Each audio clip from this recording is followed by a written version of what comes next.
People are putting up the money. Zero taxpayer dollars. Is that right, Scott? Zero taxpayer dollars. This stuff is all done for free, and I get sued. This can only happen to Trump. But they don't sue the guy whose interest rates are too high. That's why we call him Too Late. His name is Jerome Powell. We call him Jerome Too Late Powell. And done a terrible job. He suffers from Trump derangement syndrome, as he probably should, because I hit him pretty hard. But so I don't blame him.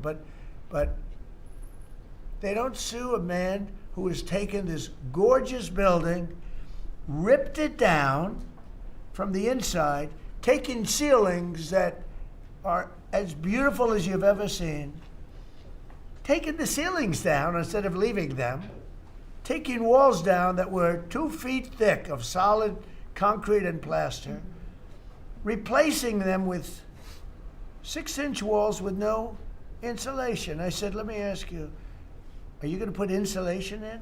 No, it's not in the budget. Oh. Insulation costs $5. Now you're going to hear the guy next door. If he's next door to me, I'll be able to hear his military plan.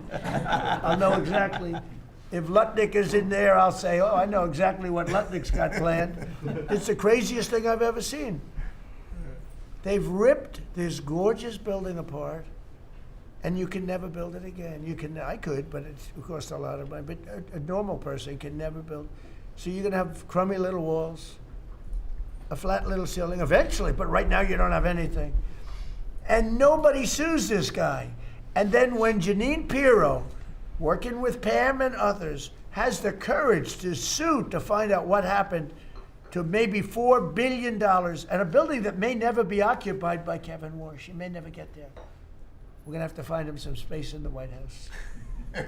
We'll put him in the basement of the ballroom. But when, now think of it, when Jeanine Pirro and Pam and the group, when they bring a suit, it's like, oh, this terrible thing. And then we have a judge that attacks us. So we've got to get our priorities straight, you know. It's a very sad thing that's happened with the Fed. And then just one other thing very quickly, you have Gavin Newsom in California Railroad. That's 100 times over budget. It's out of control. It was supposed to go from the middle of San Francisco to the middle of LA. Well, now it stops way short of both. It now goes into areas that nobody ever heard of.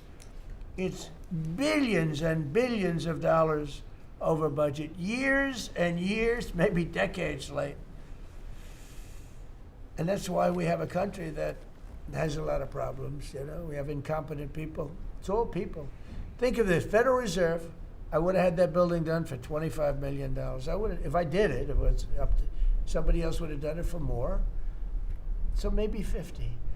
But you could have done that building, if it was properly done and planned, you would have done that building for, I would have done it, for $25 million, and it would be better. It would be better. See this pen right here? This pen is an interesting example. It's the same thing. So this pen is very inexpensive, but it writes well. I like it. But I can't have the pen the way it was. You know what it is. I don't want to give too much publicity, but they do treat me well. Sharpie. So I came here, and they have $1,000 pens. And you know, you hand pens out, you're signing, and you hand them out, you're handing them to all these people. Sometimes you have 30, 40 people. And they were $1,000 a piece. Beautiful pen, ballpoint. 1,000, it was gold, silver, gorgeous. But I'm handing out to kids that don't even know what they're, what is this, Mommy? It's kids. They're getting a pen for $1,000. They have no idea what it is. And I feel guilty because I'm like, you know, I'm by nature, I don't, you know, it's the government. I love the government like I love myself economically. I want to save money. So I'm saying, this is crazy. And it had another problem. They didn't write well. So I take it out and I sign, and there's no ink.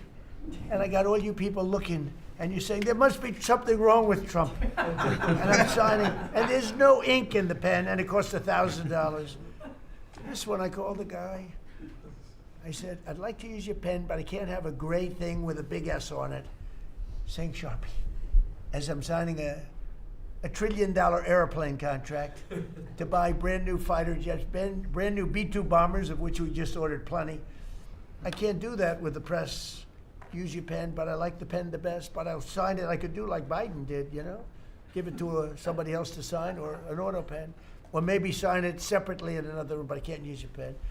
He said, well, I can make it nicer. I said, what can you do? He said, I'll paint it black. I said, that's nice. And I can even paint the White House on it, sir, if you like, in gold.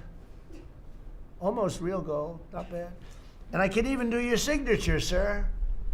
And by the way, this was not staged. I just saw the pen sitting there, and I thought of this as an example of how $25 million spent by me at the Federal Reserve Building would be a better job than $4 billion that they're spending. And you know, one of the things that Kevin Walsh told me, he said they ripped down the nicest building. I don't know what building they're talking about. They ripped down a building, Scott, right? Kevin Walsh said it's the most beautiful building in Washington. He said the most beautiful space. They ripped it down. Why did they do that? I don't know. Do you know what he's talking about? Is it true? Yes, sir. They ripped it down. We have a moron at the Fed. Who wouldn't be lowering interest rates right now? But I want to thank Jeanine Pirro and Pam and her group for having the courage to bring this suit. And I believe that the contractor on that job is probably one of the richest men in the country right now. I believe that it's not possible to spend that kind of money. $3 billion, $4 billion, nobody knows, nobody has any idea what it is. But it's over $3 billion, and it's probably going to be over $4 billion by the time they finish. And it may never get finished. Unless I take it over, I'll get it finished. But it can never be what it was. It's never going to have those beautiful ceilings. It's never going to have those incredible walls. The walls were 1.5 feet thick of solid masonry. They ripped them down for no reason. And I just gave you the story. And just to finish on this one, so I told that story to somebody and said, yeah, but it's not the same thing. I said, you're right. This one is better. It writes. So the guy said to me, you don't have to pay me, sir. I'll give them to you for nothing. I said, no, I don't want that. Let me pay you. I want to pay you. No, sir, you don't have to. You're the President of the United States. He was shocked. The head of Sharpie gets a call. I don't even know who the hell he is. He said, is this really the President? He said, no, you don't have to pay me, sir. This is such an honor. I said, nope, I want to pay you. And he said, what would you like to pay? I said, how about $5 a pen? He said, that's all right, whatever the hell we agreed to. Peanuts. As opposed to 1,000. And these were $1,000 pens. And we were giving them out. Sometimes, you know, you were there for signing. I'd have 30, 40 people